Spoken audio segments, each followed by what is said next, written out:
Macapagal was the 5th President of the Republic of the Philippines, also known as the champion of the common man and the incorruptible for his unquestionable integrity. He was instrumental in initiating and executing the Land Reform Code, which was designed to solve the centuries-old land tenancy problem, the principal cause of the communist guerrilla movement in Central Luzon.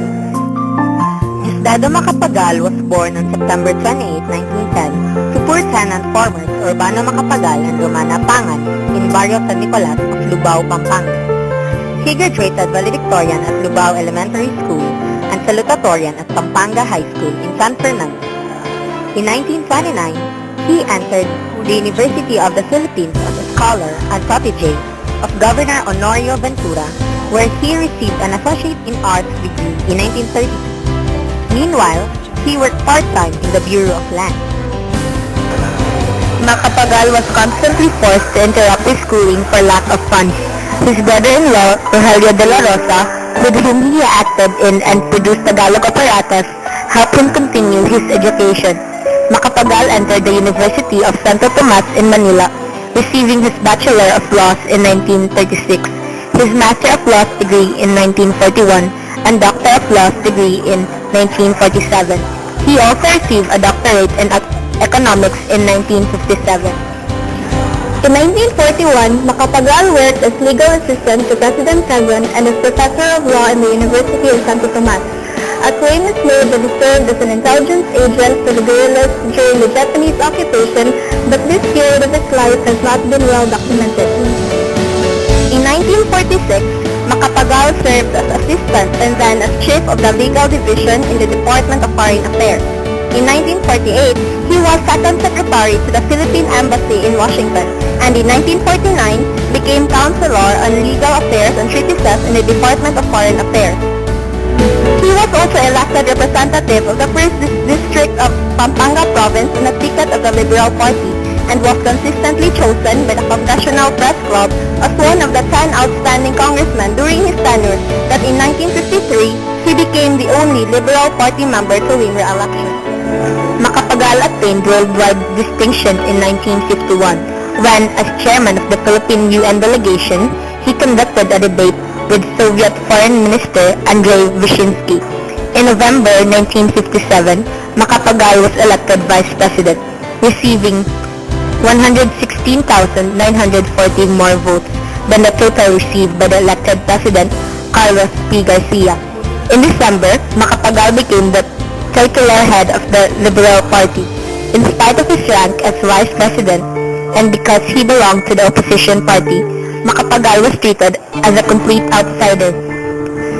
He was barred from the cabinet meetings and was assigned routine ceremonial duties. Consequently, Macapagal denounced the graft and corruption in the Garcia administration and took the opportunity to travel the archipelago to assess the needs of the Filipino people. Macapagal became president on November 14, 1961, defeating Garcia on the issue of corruption and economic policy change. In his inaugural statements, he declared, "I shall be president not only of the rich, but more so of the poor.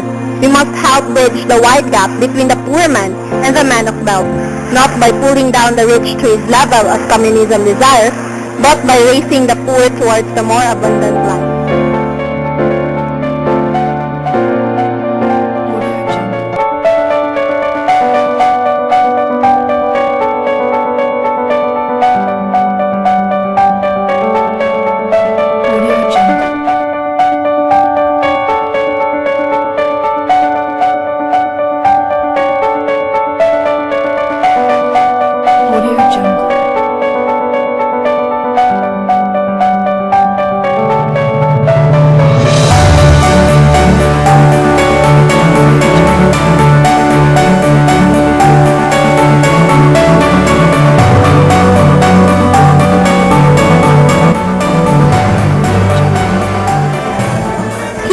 The date that Filipinos celebrate their independence to June 12 from July 4 to give significance to the Declaration of Philippine Independence by President Emilio Aguinaldo in 1898 and filed the same to Sapa or Borneo on June 22, 1962. He He also implemented many economic policies to bolster the growth of Philippine agriculture, manufacturing industries, and trade. Coming out of retirement from public service, he ran for Constitutional Convention delegate and was eventually elected as president of the 1971-1972 Constitutional Convention. Macapagal aimed to restore morality to public life by concentrating on the elevation of the living standard of the masses. Addressing Congress in 1962, he formulated the objectives of his socio-economic program as, first, the immediate restoration of economic stability, second, the elevation of the common man's plight, and third, the establishment of a dynamic basis for future growth. Unfortunately, Macapagal stands in the oligarchy and the privileged minority in Congress and business soon began parading their lavish wealth in conspicuous parties, junkets, and anomalous deals.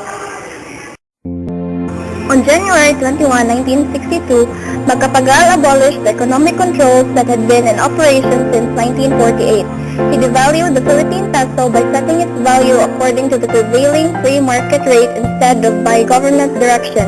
He lifted foreign exchange controls and reduced tariff rates on essential consumer goods. Seeking to remedy the problem of unemployment, he took steps to decentralize the economy and at the same time encouraged commerce and industry in the provinces. He also proposed decentralization in government by investing greater power in provincial and local governments as a step essential to the growth of democratic institutions. He also suggested the establishment of 8 regional legislatures with power to levy taxes. To ameliorate the plight of the Filipino peasants in the face of vast population growth, Macapagal instituted a public land clearance program to make new farmlands available for immediate use. The product of his concern for the impoverished majority was the Land Reform Code of August 8, 1963, which sought to replace the abusive and unjust tenancy system inherited from colonial times by the leasehold system, affording full government protection to the leaseholder.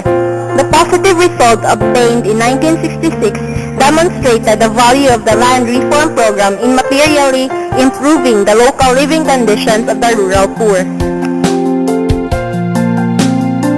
Macapagal's foreign policy displayed an eccentric course. On the one hand, he affirmed that he would never recognize Communist China despite what the United States or other nations might decide. On the other, he criticized in May 1962 the United States' support of Laos, neutralism, as a species of sophistry that can only weaken the defense of the free.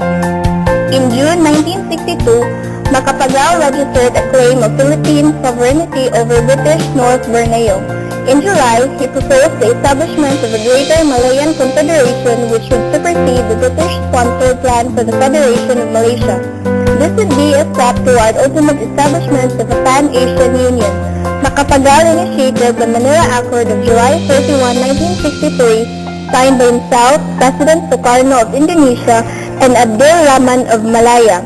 On August 6, the 3 chiefs of state issued the Manila Declaration toward the establishment of Marcelindo, designed to set up closer ties between the 3 countries in their collective fight against neo-colonialism. This plan broke up with the formation on August 1, 1964, of the Federation of Malaysia by the Malayan and British governments. Although Macapagal prided himself in being the conscience of the common man, he failed in preventing his administration from being wrecked by the Stonehill scandal of 1962, which revealed massive government corruption and racketeering that involved almost the whole bureaucracy and Congress. Despite Macapagal's so-called incorruptibility, he failed to solve decisively the major social and economic problems of the nation. He lost his bid for re-election in 1965 to Ferdinand Marcos, who ruled for the next 20 years. However, Macapagal's political legacy lives on in his daughters, both of whom followed him into politics. Gloria Macapagal Arroyo, who is now a Filipino president, and Shelo Macapagal Salgado, who was vice governor of Pampanga, her father's home province. Macapagal also had 2 sons, Arturo and Diosdado Jr. He died in Manila on April 21, 1997 of heart failure at age